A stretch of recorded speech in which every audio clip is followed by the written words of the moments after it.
Welcome to the Windsor Family Credit Union Center, where Terry Turner's here tonight.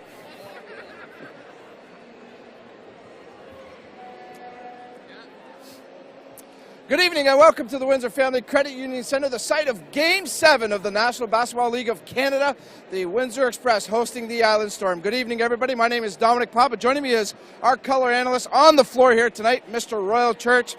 This all started way back in November, Coach Church, and these two teams have fought through many battles, and it all comes down to one game here tonight to claim a championship.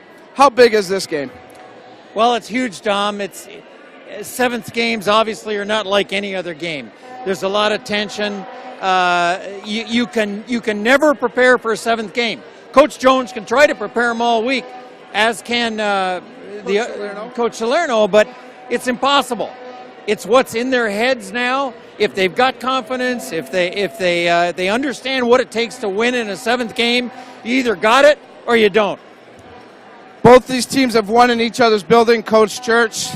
Does that factor in for the Island Storm coming here tonight? Does that give them a little bit of confidence despite getting thumped pretty good in Game 6?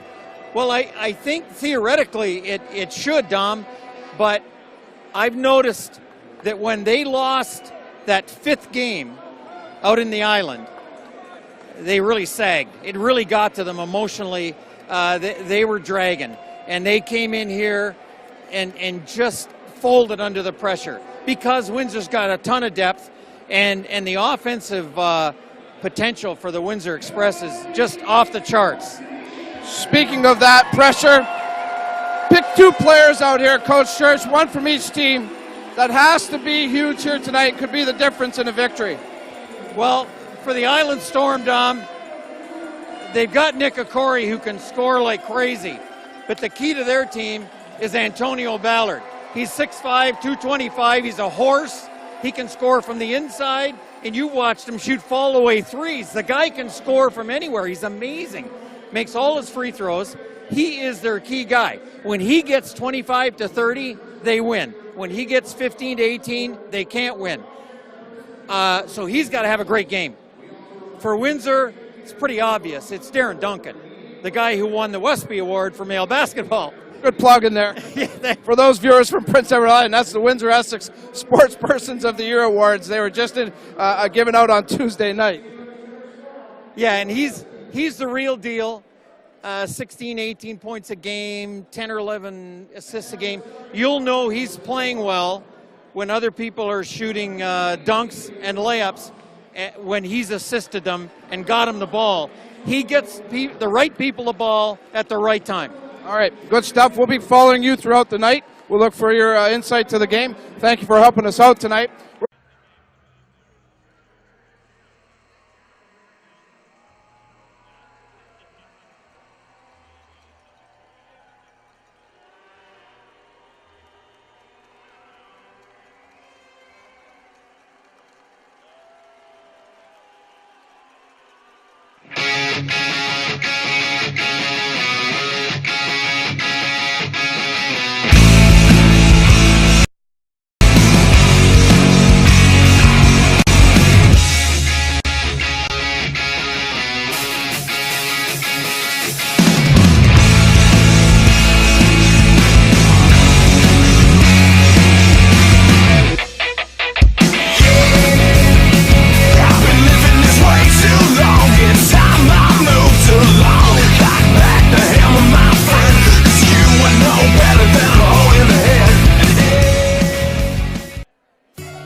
Welcome to the round 2.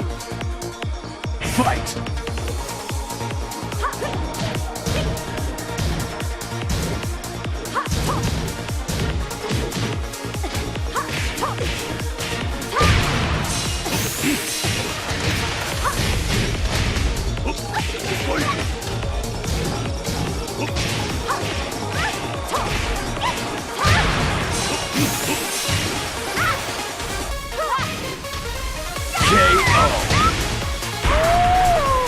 Round 3.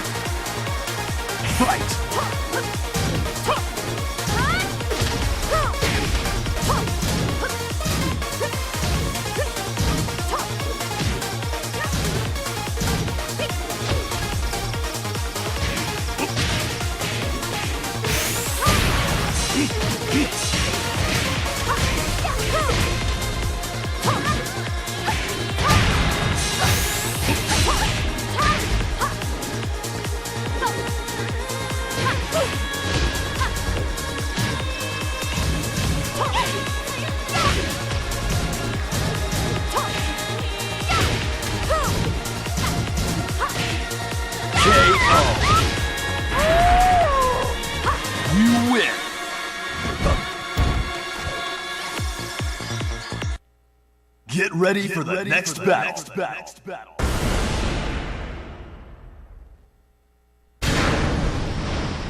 Vai ter que se ver comigo. Round 1. Fight!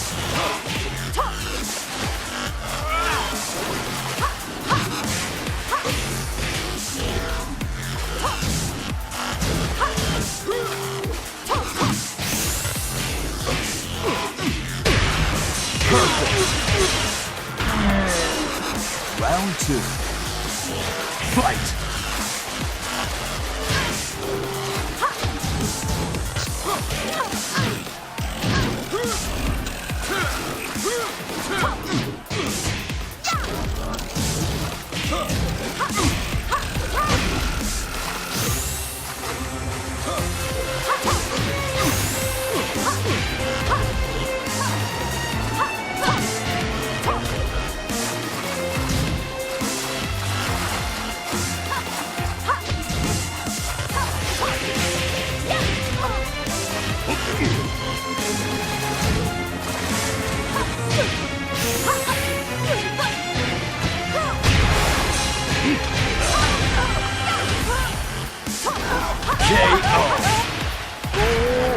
Round 3.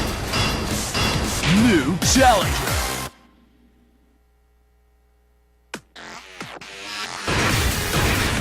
Jason Kazuya Mishima. Get ready for the next battle.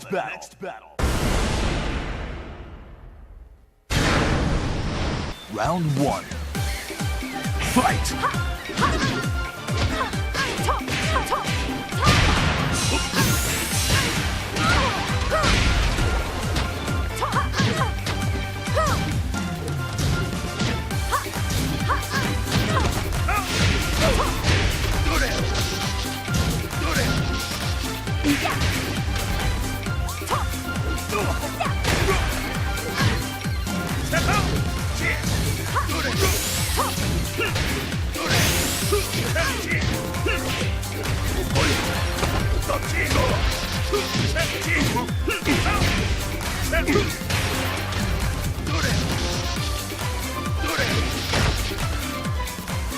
KO. Round 2. Fight!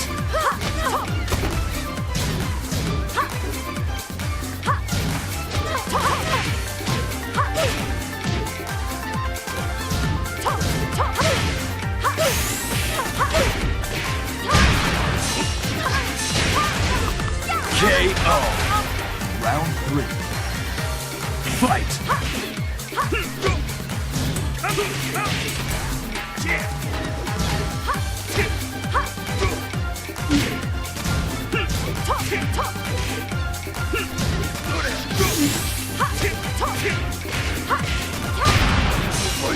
KO.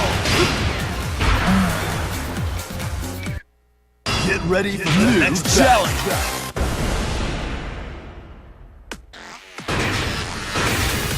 Jason Kazuya Mishima.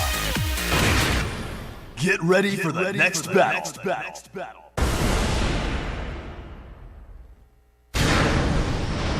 Give me everything you've got. Round 1. Fight!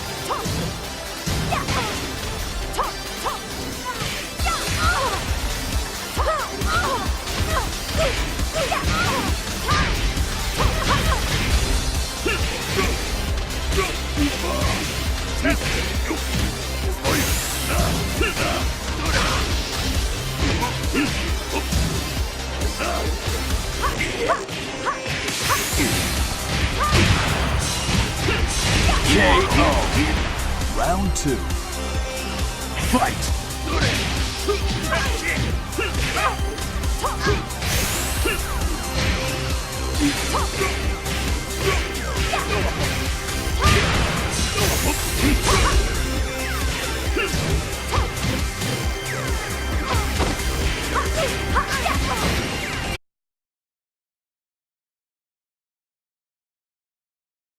A 1-2-3 inning, the 0-2 to David Hamlet. Swing and a miss, strike 3, and he does so. 1-2-3, they go for Coppin State. Is really starting to swing the bat as he did this past weekend. 1-1 grounded out in the left base hit.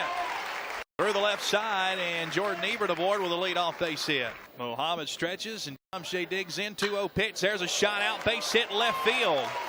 Ebert rounds third. They'll hold him up there. There'll be runners at the corners with one out. Awaits the 2-1 pitch. Muhammad stretches, and that pitch bunted out in front of the plate, and one run comes in, and the ball just dies right in front of the catcher. He couldn't find it, and Tell is safe at first.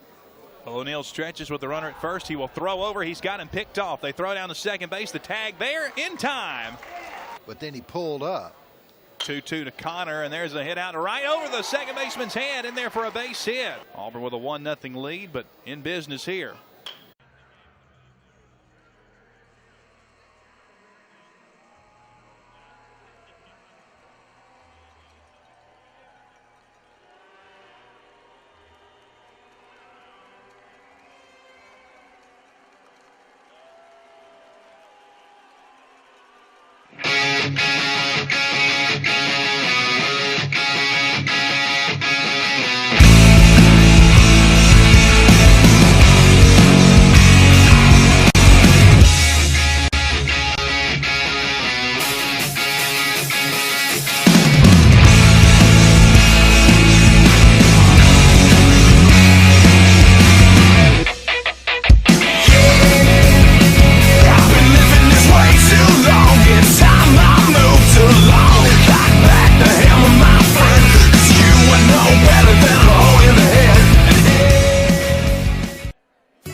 Welcome to the Windsor Family Credit Union Center, where Terry Turner's here tonight.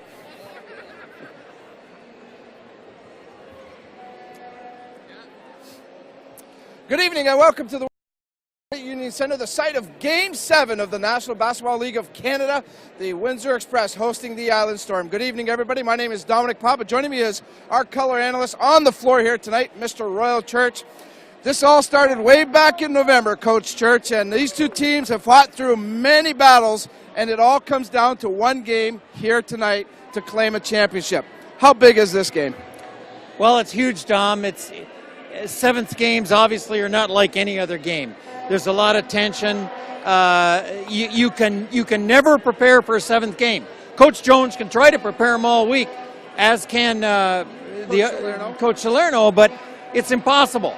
It's what's in their heads now. If they've got confidence, if they understand what it takes to win in a seventh game, you either got it or you don't.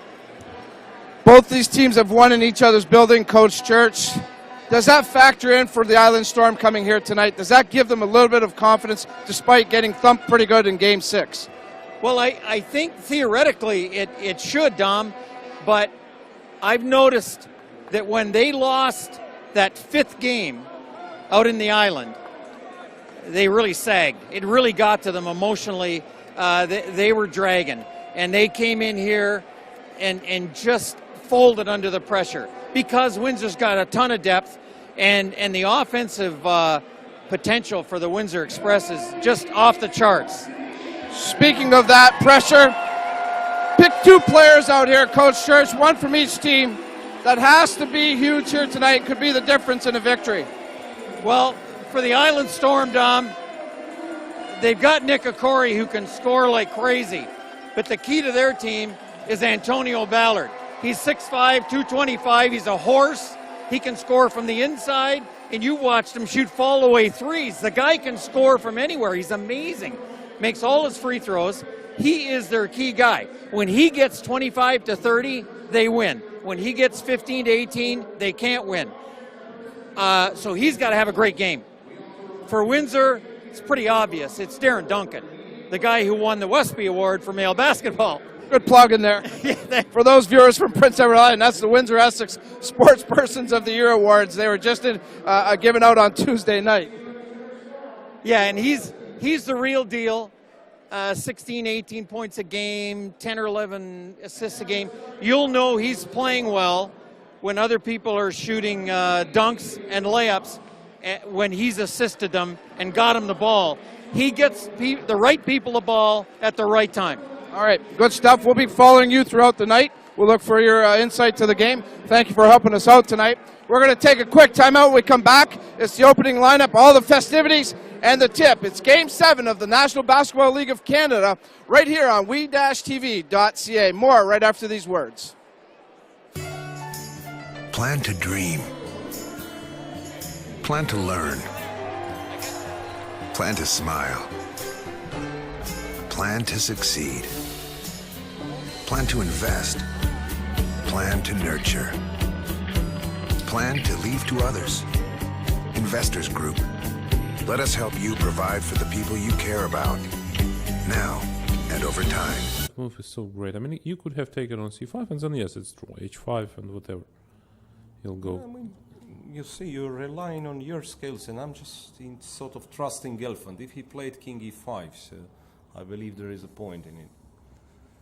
Yes, there is definitely a point, but maybe there is a hole in the calculations. The point is clear to have this king.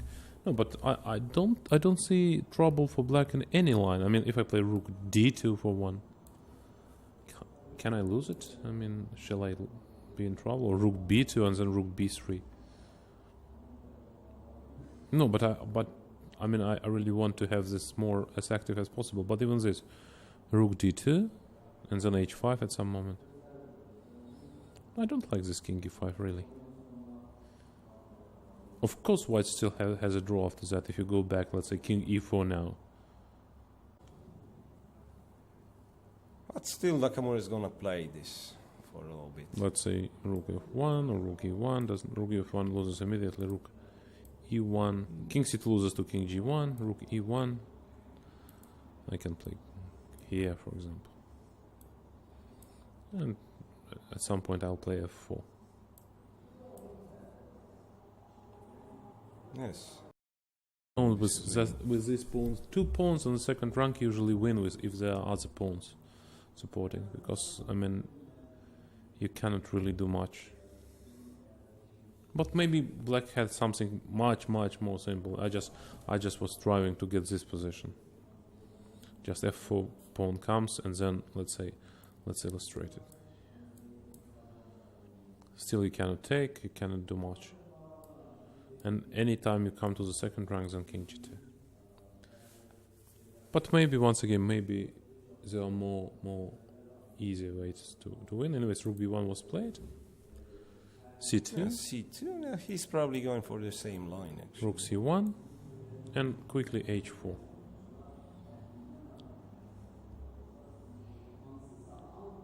Maybe king f1, f5 directly is another win, actually.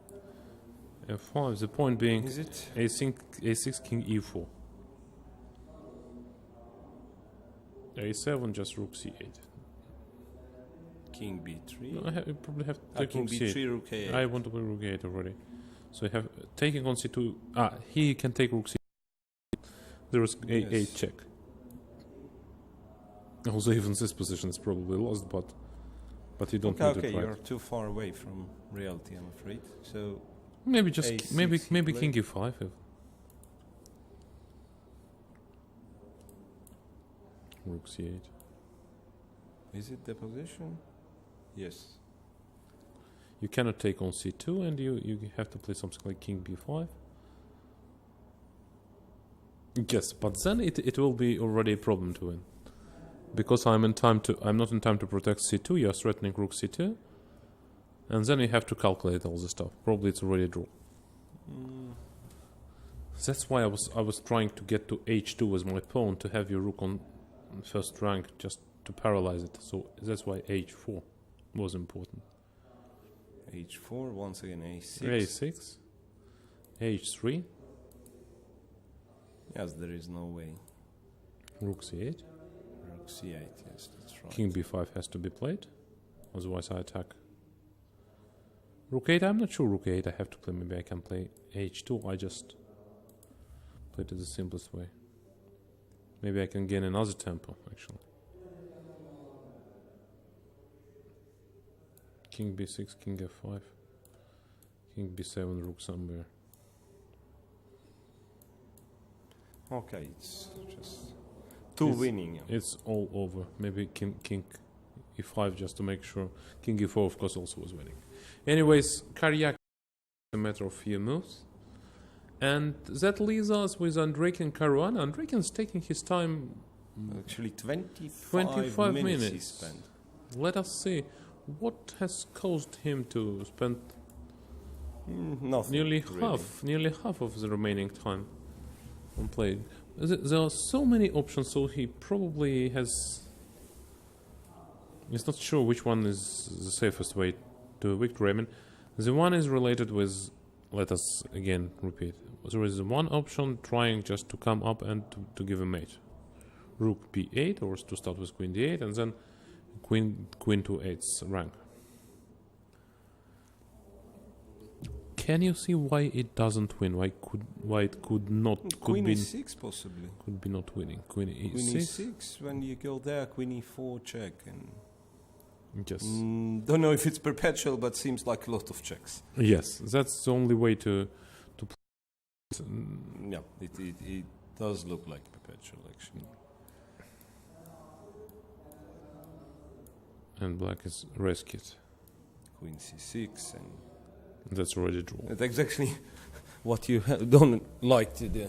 Yes, that's he can start with c4. He can play rook d5, as simple as that, to cut off your queen, to have an option to liquidate into sort of winning queen's endgame with rook d7, and also to prepare this h4. Maybe h4 at once is also an option, but rook d5 seems to. Rook d5 feels right.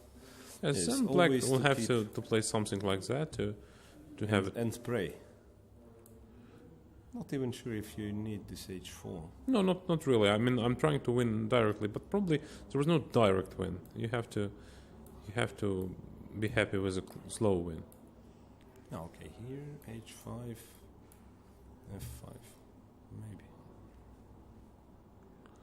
So still there is some technique required, I would say.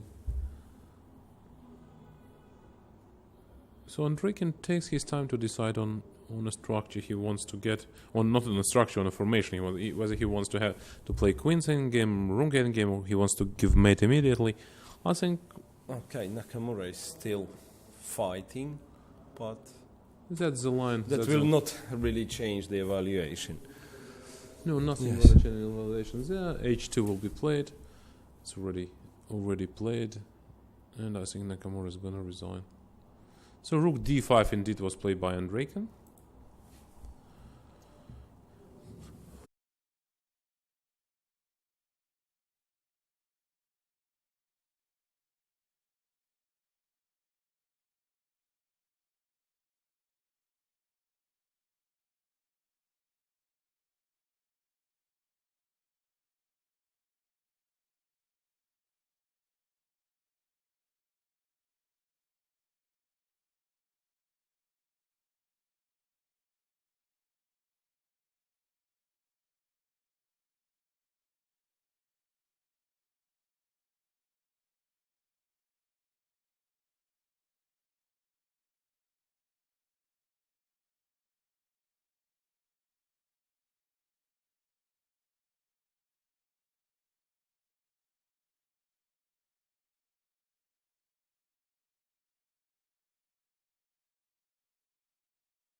to win this heat because they're going to skip around. They go into man-on-man after this, so it's back to how the CT works. So watch out for all these CT surfers when they get in this man-on-man system.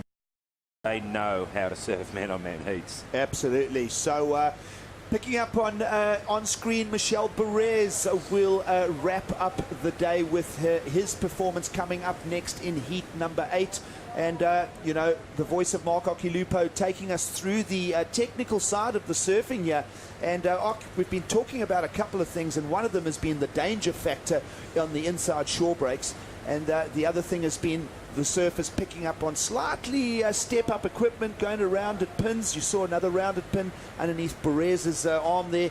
And just electing to use slightly more specified equipment here in the pushy swells. Absolutely. You know, I mean, now it's kind of the new fashion to not ride bigger boards, but ride bigger fins and pulled in, you know, like narrower tails and pulled in. That's what they're doing. But this is dangerous. He just hit that too early, didn't get up on the lip. He's been making some massive floaters, but this one, he paid for it. He paid for all those floaters that he's been nailing because that wave nailed him. Yeah, absolutely. And he cut his hand, and he's all right, ladies and gentlemen. He will surf the next round, apparently, but when we first saw him, look, he fell over in the shore break. I thought he fainted there. It was scary, and then they got him up, you know, treated him, and the news is he's all right. Yeah, so looking back to the drama earlier on in Heat 2, you're having a look, obviously got the impact on the block tail. It would have been worse if he'd got one of the fin tips. Oh, so, my goodness, if that's lucky that was the back, you know, the rail of the board, because if he grabbed the fin, it would have cut his hand clean off. Yeah, well, Italo Ferreira from Brazil will continue in the competition. And, well, it was Adam Melling that did take the heat win right at the end there. So you can almost say a little injury, you know, playing a slight part in that man's day, but he does survive it to when we come back tomorrow, we'll see him again. You know what they say, beware of the wounded. And here we go, next heat right there. It's Vincent Divignac. And little Vinny, he's been surfing good, hasn't he? Yeah, he's up against Ryan Callanan, and then the informed Michel Perez in 2014. So it's going to be a banger of a heat to wrap up the round.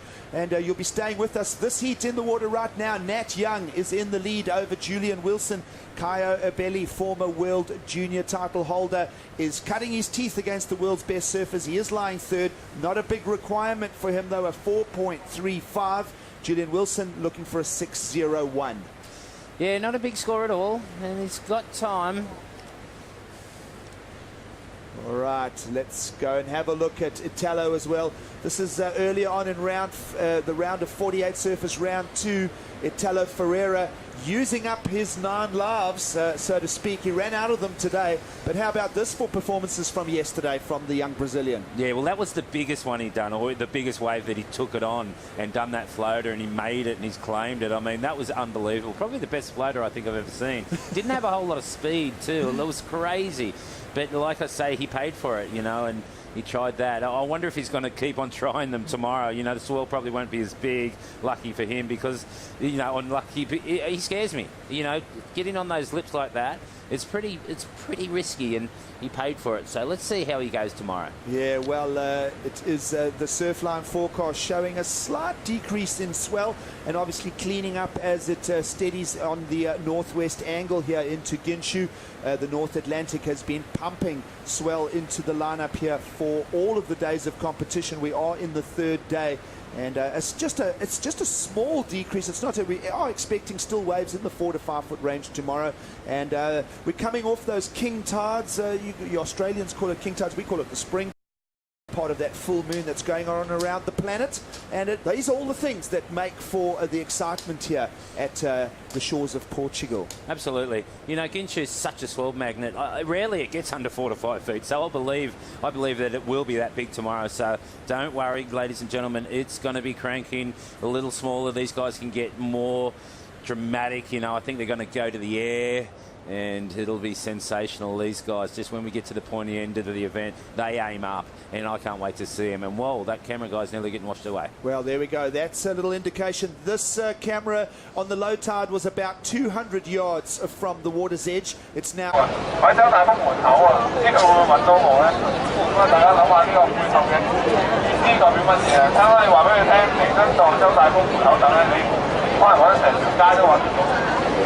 咁另外問翻呢個問題啦，我哋佔領咗10幾日啦，13日啦，有冇人計到？咁啊提翻少少歷史啦，因為反國教咧，我哋佔領咗10日嘅。咁而台灣嘅太陽花活動咧，呢個反服貿咧係30日嘅，咁所以大家要有個心理準備，呢一個係一個長期嘅戰爭嚟嘅，所以大家要有充分嘅休息啦。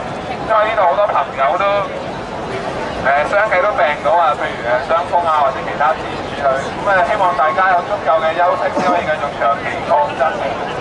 當發覺自己真係好眼瞓好攰咧，停咗1、2日，唔好再支持落去啦，因為你要有休息，你有精神先可以繼續嘅，可以翻去好好休息1日，跟住第2日再聯絡，因為你係喐唔到啊呢度，如果咩危險嘅，相當之危險嘅人打人嘅，譬如有冇人想講嘢咧，都可以過嚟呢度講嘅話，3分鐘任何立場都可以講嘅喎。因為如果你唔講咧，咁啊又喺度得我噏嘅啫。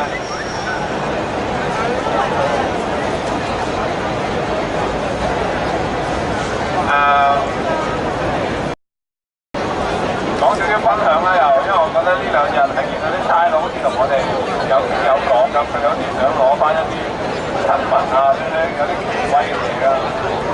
但係我都自從佢放入啲網民打我哋之後，對差佬都有啲，我唔知佢係好人定壞人嘅有啲分別。我哋呢一邊啦，冇朋友想出嚟講少少嘢咧。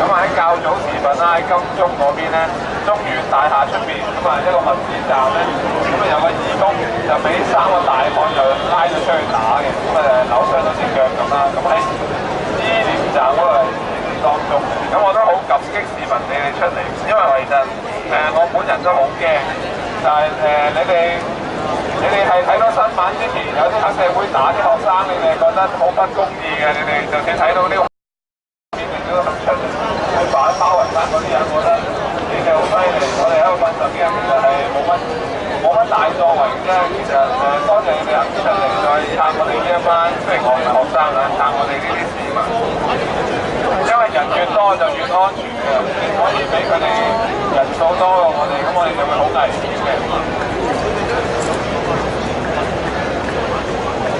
好奇怪啊！我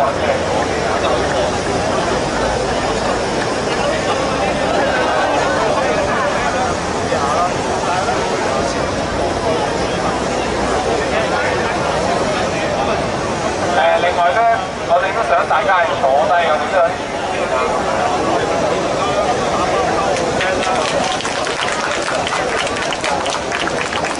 喂 ，hello， 喂，大家好，喂，我想大家講都唔係講啲咩政治信息嗰啲咁嘅嘢。其實咧喺外國咧，呢啲咁大嘅公共空間其實係正常㗎。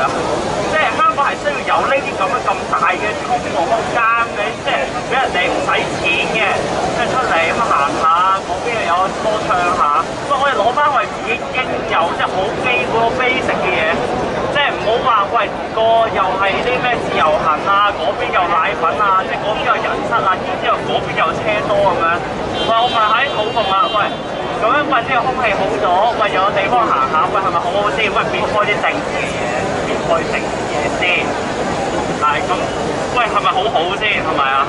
喂，呢個政府係俾咗咁 Q 多年你搞啲咁嘅嘢，喂搞好啲交通就都唔得啊！喂，莫講係政治啊！喂，而家我係攞翻為最基本嘅嘢，喂，終於有翻少少空間啊，咁樣個空氣真係好翻少少啦。喂，而家又喺度咩運輸嗰啲咩運輸協會啊，又喺度要插嗰啲人啊，又成咁樣。喂，其實香港市民好卑微啫，咁咪咩嘢咯？咪俾個普選嚟咯，即係我覺得都係呢啲即係正常嘢，喺外國係好正常咁多呢啲咁嘅 public space 啊，呢啲咁嘅嘢。即係我就想講啲咁嘅嘢，就係唔好話呢啲咁正常嘅嘢變咗喺香港度已經變咗唔正常咯，即係就係咁樣咯。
屌，跟住啲人翻人哋幫你爭取，你就唔屌咁樣。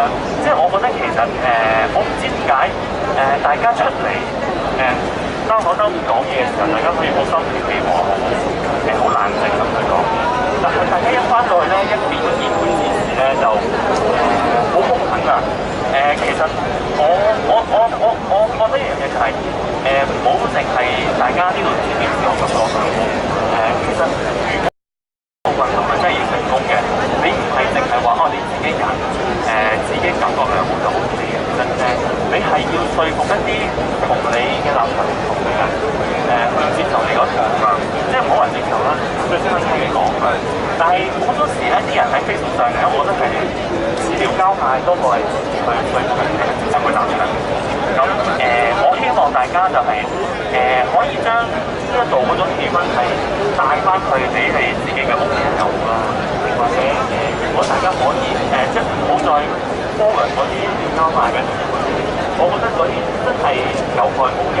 你換咗嗰啲圖出嚟，中意嘅人咪覺得你哇你好睇啊，係啊，我都係咁嘅立場，但係其實咁同你一樣立場嘅人係會唔理嘅，佢只會係 follow 你，佢只會 unfriend 你。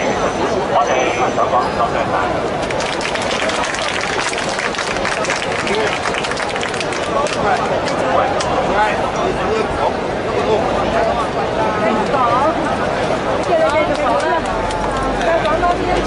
我講完㗎咯，真係可以講嘅。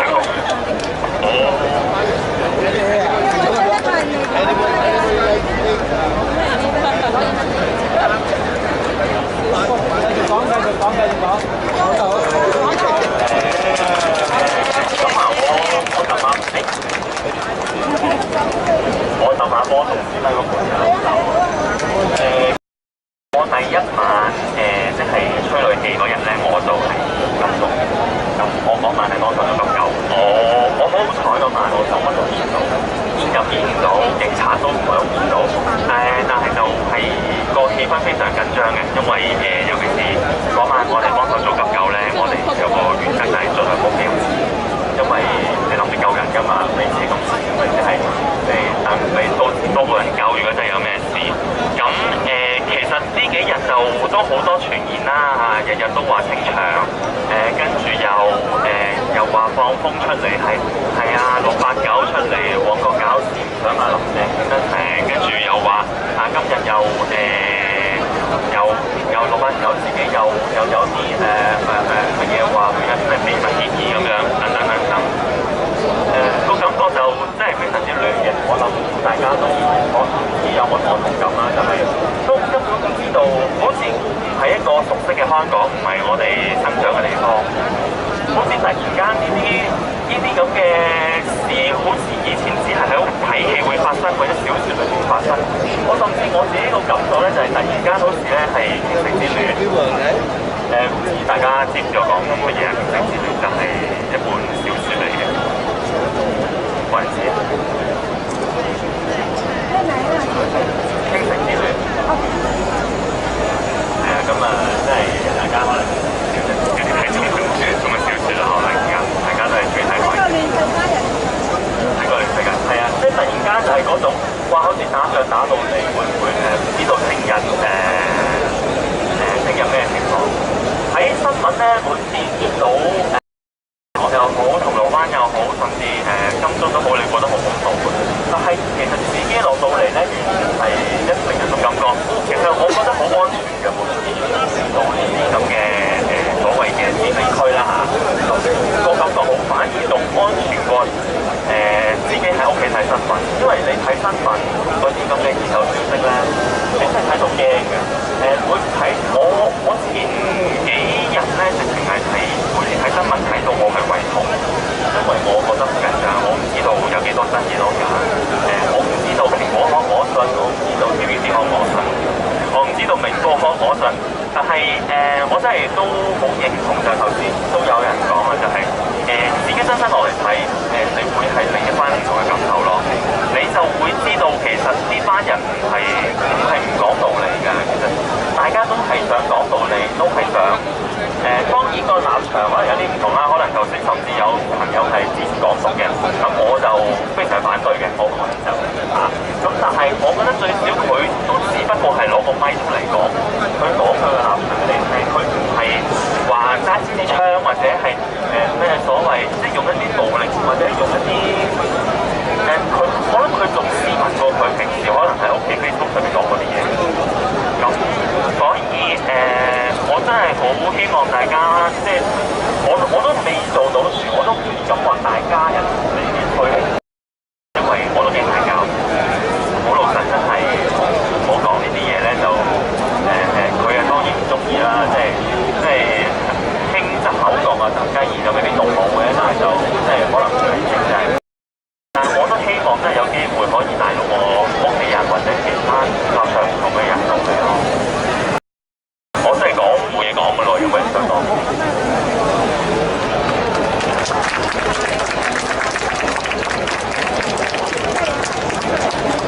We love Hong Kong! Thank you so much. con biết lùa hàng nó mang lại đi chợ con đâu về hàng không? Quán gì chỗ đó ô thì quán lùa.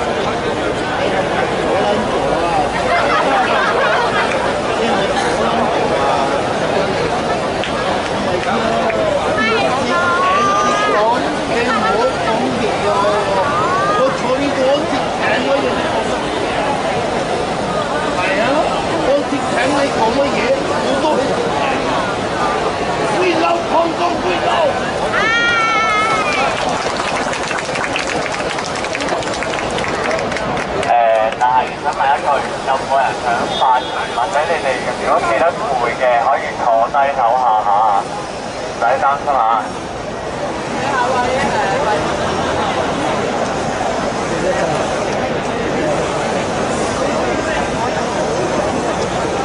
大家好，咁我係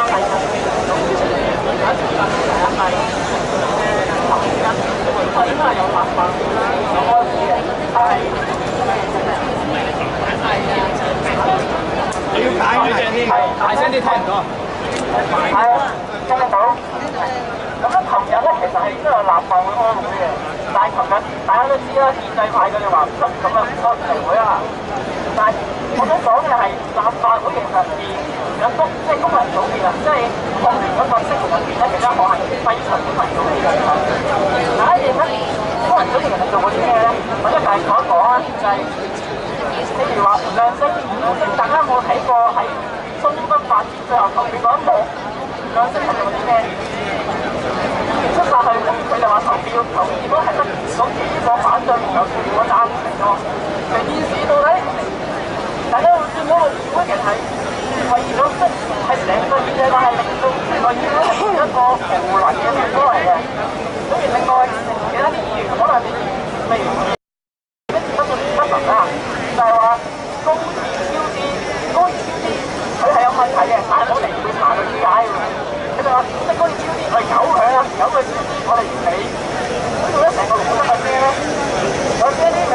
你見到想你揾佢，你可以係反佔中，但係一方面好似你個遊輪同我哋講咧係正係可行嘅喎又，即係議會，我希望大家唔好即係如果買可能淨係睇電視劇咁，即係可能立法會有乜嘢仲有佢我哋喺電視上睇到嘅嘢喎。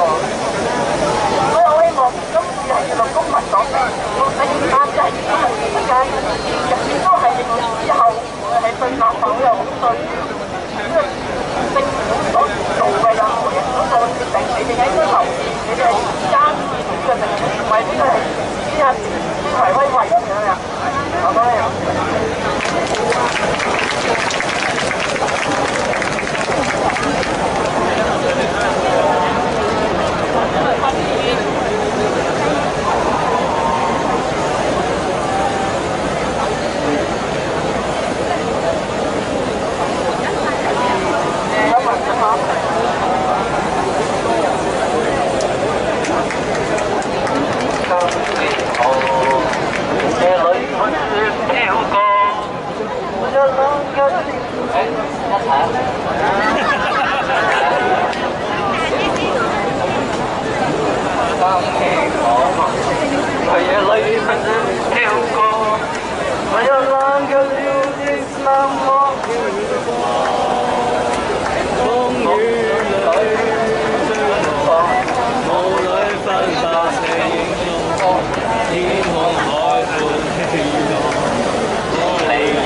過嚟發表下意見㗎。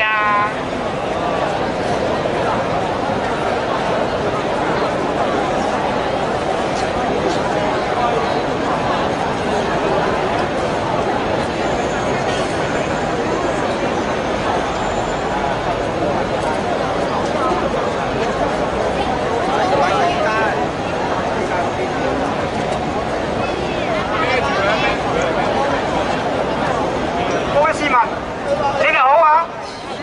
我哋香港咧有咁嘅民主機會，一定要爭取啊！真係能能可貴嘅。依家咧少少嘅台灣咧已經搞成咗民主，中國大陸咧都係好黑暗啊！佢經濟上就學民主，經濟上都幾民主都上佢，但係政治一啲都唔民主啊！花羊頭賣狗肉嘅佢都係泡沫經濟嘅，好容易崩潰嘅嚇。你唔好以為佢而家啲經濟咁好。佢因為唔符合天道嘅，分鐘崩潰嘅。而家香港咧，我哋要俾壓力政府，要佢承諾普選佢講過一定要實行啦。因為嗱，你唔俾壓力佢，初初佢咁嘅口語嘅，佢話要愛黨愛國先可以做特首嘅。你香港啲人咧有啲即係有啲反對嘅心聲一出現咧，佢又改口啦。佢話愛港愛國就唔要個黨字啦。呢一句説話咧就係香港人爭取翻嚟嘅。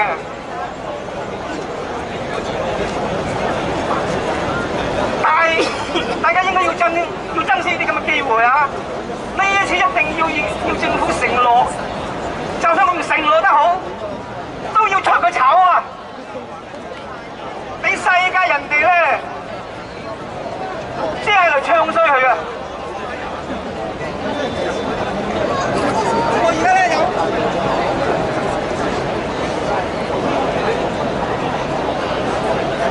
有啲書據咧嚟撐呢條選舉嘅。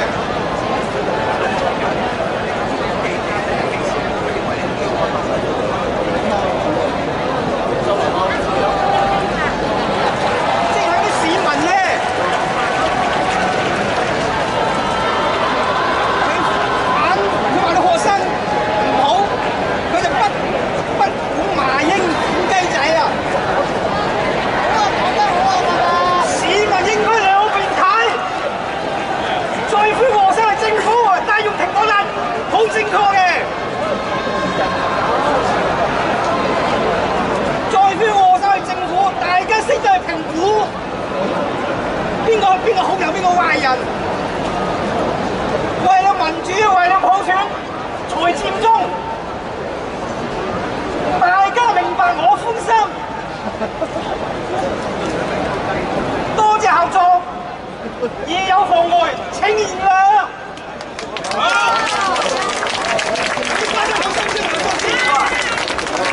我威搞好耐啦，抒發咗啦嚇。如果你哋唔爭佢啊，佢會變本加厲咁樣嚟壓制呢個民主㗎。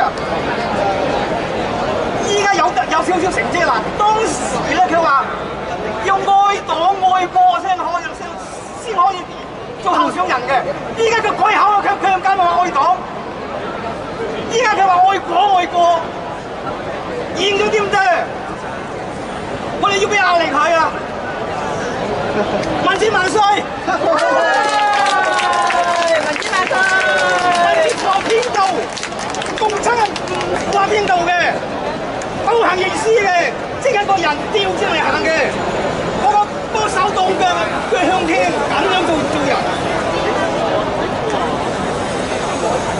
我講完。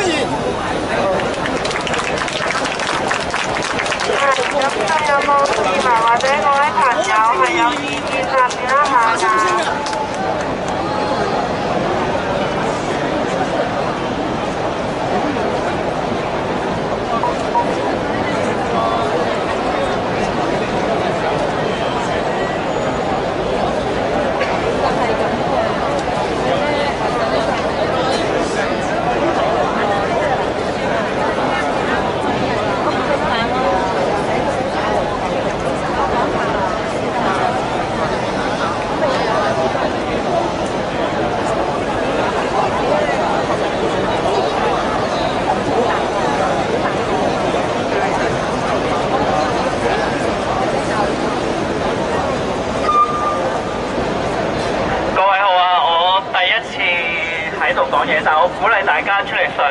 嘢。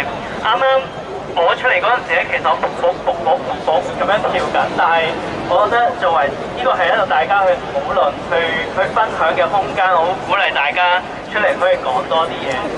係啦，第一樣嘢其實我見到呢度比較都係年紀可能比小弟長一啲嘅，我好想即係問翻一啲即係80後或者90後或者嘅係咯嘅戰友啦，有冇試過即係喺屋企同爸爸媽媽晚晚都一見到佔中嘅事，唔係佔中啊，係公民抗命嘅事做，成日鬧交咧？我都有，係啦，但係我自己有一個少少嘅諗法，點樣令到佢哋可以包容我呢一種諗法？我哋好老土嘅，成日都講話咩説之以理就咩之以情啊，動之以情。我日日都係嘗試咁樣，但係我發覺咁樣係唔夠，因為佢都唔相信我呢個為人係點樣。我好想呼籲大家，真係除咗即係説之以理、動之以情之外，請大家保持一個好嘅質素，因為一個好嘅狀態、一個好嘅質素，先可以令到你自己嘅父母即係去相信你。好似學生應該 keep 住，就算你出街都好 ，keep 住做翻我哋嘅功課。你翻工嘅，你可能老闆未必撐你，我而家老闆都唔撐我嘅，但係我日日都喺 office 度去做翻自己好嘅工作，喺公餘嘅時間就出嚟啦。我晚晚都5點幾收工，其實我都係去到我諗我都晚晚都係11、12點就離開。我係冇辦法去 sell 份禮，冇辦法。但係我好想講就係，如果多啲人出嚟嘅話，其實我哋唔使咁辛苦啊！我哋唔使咁辛苦，慢慢我哋可以輪奸，可以多啲人可以輪奸嗰陣時，我哋嘅能力、我哋嘅力量，我哋可以保持到更好嘅狀態。所以我好呼籲大家係啦，多啲去做好自己嘅本分，做好自己本分，令到你哋嘅爸爸媽媽都可以慢慢去相信你。好希望我嘅分享到而家，多謝。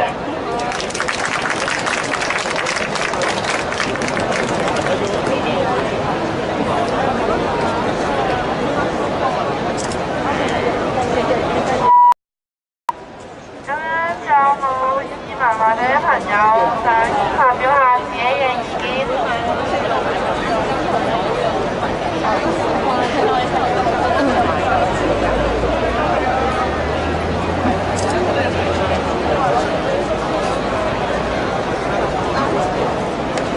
我覺得呢個長期抗爭嘅話咧，需要娛樂咧係正常嘅。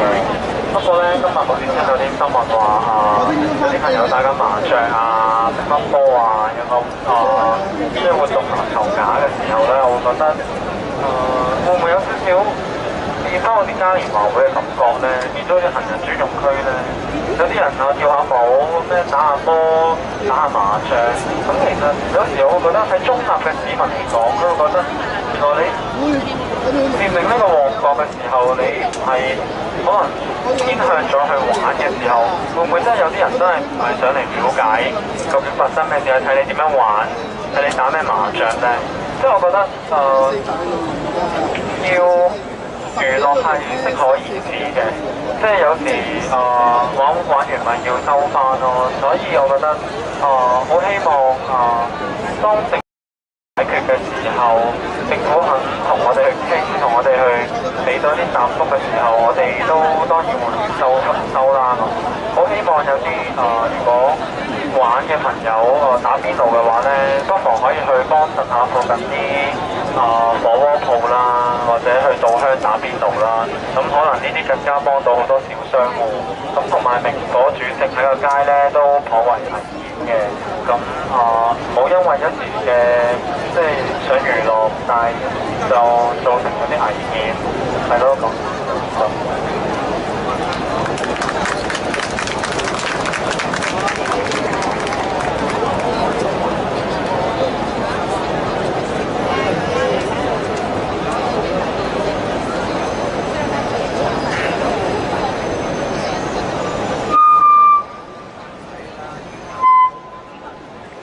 大家好啊！我係理工大學Year 3嘅學生嚟嘅，我自己讀公共政策及行政，跟住就3年級我叫姚成希。咁咧9月27、28號咧，跟住佔領公民廣場咧，我自己都喺裏面嘅。咁我都有備喎，咁樣成件事咧，跟住就我諗大家一齊參與咁樣行到呢度，跟住我都有少少都想同大家分享下。咁咁樣首先有幾件事想同大家分享嘅，跟住可能有啲睇法，跟住最尾有少少呼籲咁樣啦。咁樣就大概9月28、29號到啦，咁樣佔領咗金鐘、龍台、銅鑼灣幾日之後，跟住去呼籲我哋去特首辦外面圍特首辦啦，跟住就當時情況係咁樣嘅，跟住就特首辦外邊就圍咗幾排嘅鐵欄啦，跟住鐵馬啦，然之後就警方喺嗰度充啲防線嘅。咁我哋當時大概有幾萬人到咯，大概1萬人到。但係我哋咧淨係一開始咧就大會呼籲就係我哋一定要留喺行人路上邊，因為咧出邊嘅龍和道咧已經係我哋講到區東西行最後一條線啦。咁咧如果你攝咗去咧，就成個交通癱瘓咁樣。但係其實當時大家又好嬲嘅，因為聽完特首嘅講話之後，跟住其實係跟住覺得佢完全冇回應我哋嘅訴求噶嘛，所以其實我諗當時大概有3成人、4成人到係唔想聽大會嘅呼籲嘅，跟住係衝豬嚟嘅，心裏面係想衝出龍和道嘅，咁樣係個情緒越嚟越高漲啦，越嚟越多人咁樣，跟住就大會嘅人啦。要留喺行人路上面嘅人咧，就開始捉起呢個人鏈咁樣，跟住就圍住其餘嘅示威者。我哋一定要和平理性非暴力，一定要圍住大家。跟住就想留喺路上面嘅人就喺度嗌冷靜、冷靜、冷靜、冷靜。咁另外想衝嘅人咧就攞晒啲 banner 出嚟，跟住就話防止左膠、防止山水咁樣啦。咁樣係普遍都有兩個政治立場嘅，一邊就想維持現狀啦，一邊就想衝出去嘅。咁嗌晒口號、舉晒牌咧，嗰陣時真係冇得話坐低傾啊，跟住攞種共識㗎啦。咁樣情緒越嚟越高漲啦，咁樣就最尾都係衝咗出馬路嘅，咁樣四條行人路，咁樣最尾結果係擺咗2條，我哋就少人化咗，咁2條就最尾單聲雙線行車啦咁樣。咁樣嗰陣時其實我哋呢個運動係有個危機嘅，或者最主要唔係成場運動啦，係金鐘區就係見到裏邊有2班唔同取態嘅人，係裏邊係一個分裂喺度嘅。咁樣，但係咧咁樣最尾都重唔到啦，咁樣即係點講啊？都算重咗啦，都算傾唔到啦，算係。咁樣然之後就大會繼續派人咁樣圍住佔領咗嗰2條馬路啦，咁樣另一邊就喺度，嗰啲人哋喺保護啲汽車度行咁樣啦，個氣氛都幾僵嘅。跟住就一路入面啦，咁樣1邊2邊咁樣，咁樣喺佔領咗嗰2條馬路中間嗰啲人咧就開始喺度傾，咁樣講翻。一開始我哋覺得係一個政治取態嚟嘅，啲人想衝，一啲人想和平。但係最尾坐低傾咧，其實話想和平啲人點解咁諗咧？咁就係因為佢覺得啱政府安排咗出嚟傾。咁如果我哋唔傾啊，點解將行動升級咧？咁咪即係好似點講咧？即係我哋唔理性咯，人哋有少少事嘢都唔接受咯。咁嗰啲係唔想衝嘅人嘅取態嚟嘅。咁想衝嘅人咧，咁其實都唔係淨係好暴力嘅，就話想衝，咁點解咁多人注意咯？咁我哋嘅理據就係，我哋佔咧都係佔2條啫，因為你就咁留晒啲人喺行人路，幾萬人喺行人路嘅，咁其實好危險嘅。警方有推廣你啦，咁就會其實會發生危險嘅，因為你冇路過去啦，幾萬人其實係好大嘅行人路。咁佢哋嘅取態就係，因為特首冇回應我哋，所以我哋要佔2條先將行動升級，留翻2條咧，其實先一路開行動去嘅，其實唔係好多車嘅。咁嗰件事俾大家聽咧，大家知道其實有時我哋可能覺得有個你係真正嘅新嘅人咧，其實我哋都唔識啲嘅，都唔識嘅。但係其實我覺得真係如果坐低傾嘅，我哋可以相信群眾咯。因為我哋唔好話，即係其實覺得自己諗嘅一定係啱，身邊嘅人係好難溝通嘅咯。其實講咗出嚟之後，其實都唔同立場嘅人，其實都相同呢個咧有多啲事，跟住我今日就講第一樣嘢。咁就係咁啦。我哋想大家相信群眾咯，因為我覺得大家喺度坐得喺度，跟住傾呢樣嘢咧又好難聽。跟住我覺得係可能我哋20年香港人啦，我未經歷過呢啲嘢嘅，可能你行路咧7日遊行啊，但係我覺得佔領係俾人哋視野咯，即係可能大家嘅相助喺度。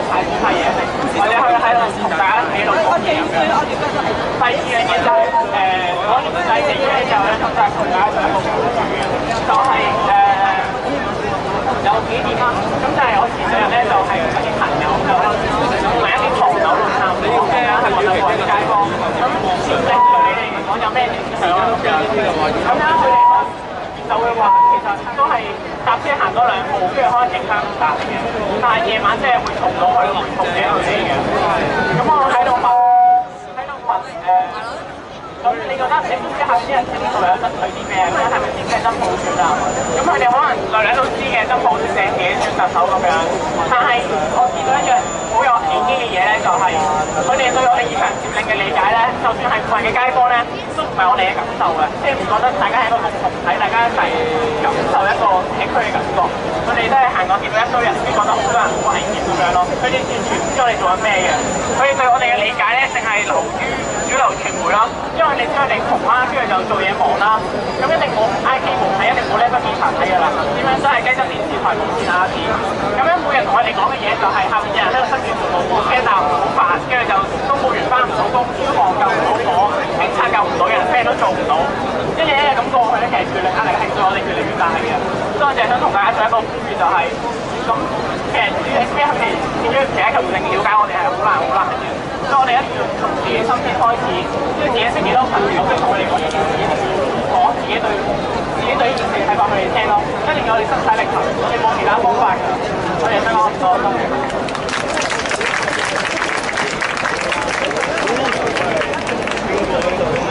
幾耐咧？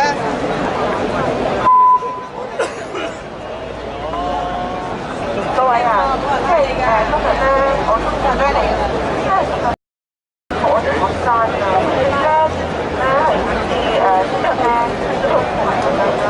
即係而家呢個時代咧，係個話中國大陸咧，就係因為現實呢啲年輕人啊，我可以講白島呢個6四嘅民運咧係另外嘅，但係咧就係因為咧即係呢個獨裁嘅中共啦，佢哋係對於佢哋自己嘅下一代咧係做呢咁嘅手段啦，所以咧使到咧即係呢個獨裁嘅中共咧不斷咁樣不斷咧對翻當初白島6四嘅一個呢個即係呢個票㗎，呢個票仲未解嘅。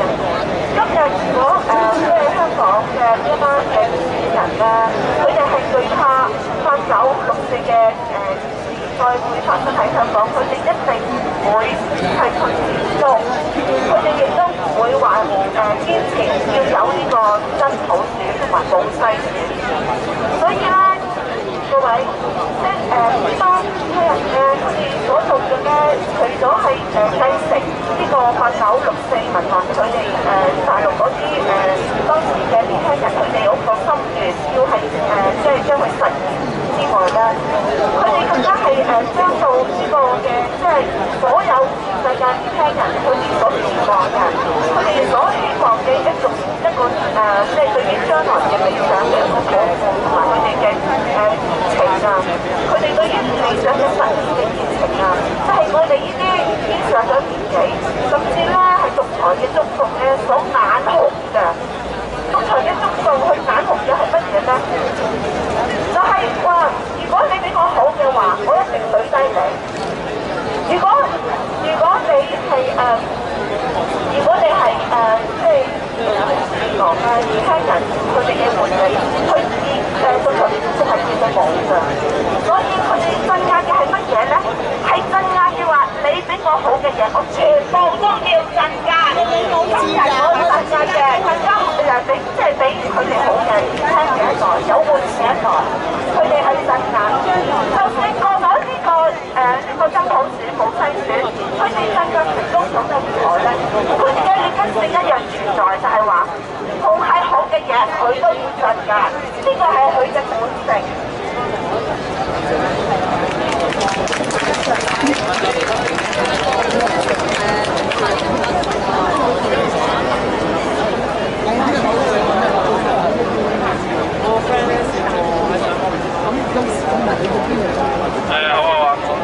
香港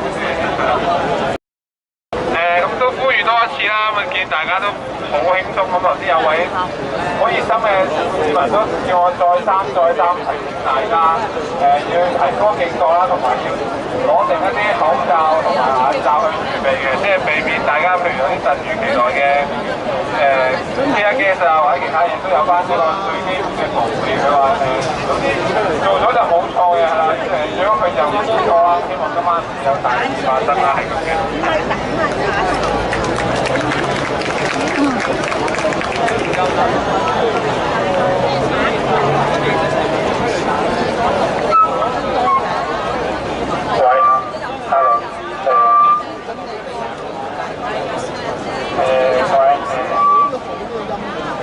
其實我想同大家講一講咧，呢個運動都進行咗咁多日啦，咁其實好多人都會同我哋講，其實你同中共攞嘢係好難嘅，咁但係我想同大家講，好難唔係代表唔得，好難係代表有可能嘅，因為我啱啱呢個太太講到，中共係好乞人憎，但係佢已經資本主義佔污咗啦，佢會計數計下究竟我如果俾嘅真普選俾你，我會損失幾多？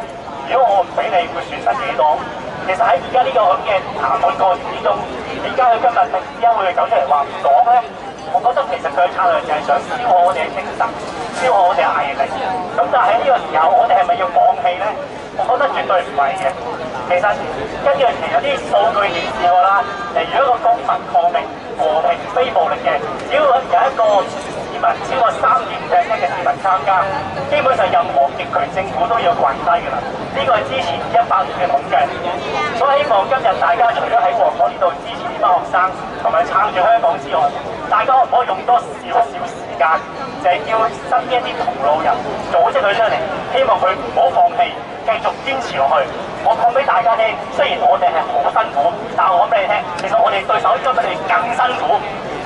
所以大家堅持落去，俾多啲同路人，我哋應該一定可以逼政府跪低嘅。咁多謝大家。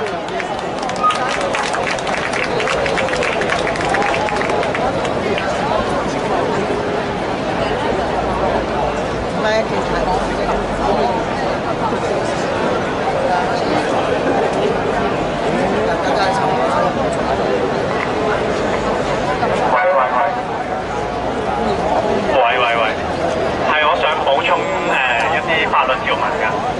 咁因為根據《公民權利和政治權利國際公約》第25條，選舉權必須普及而平等。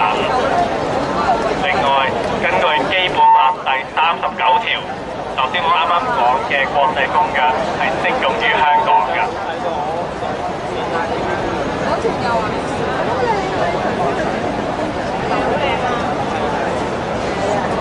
另外咧都睇電視啦，同埋因為都經歷咗一段長嘅時間啦，咁大家可能有啲情緒嘅。咁我想講係關於舒緩情緒嘅方法俾大家參考下。咁係有換方法啦、分散注意啦、暫停啦、運動啦、支持啦、平衡生活、長遠目標。咁點解我講呢個舒緩情緒方法呢？因為大家都可能即係經歷咗，因為都受到各方面嘅輿論壓力啊，或者係嘅意見啦，或者長時間嘅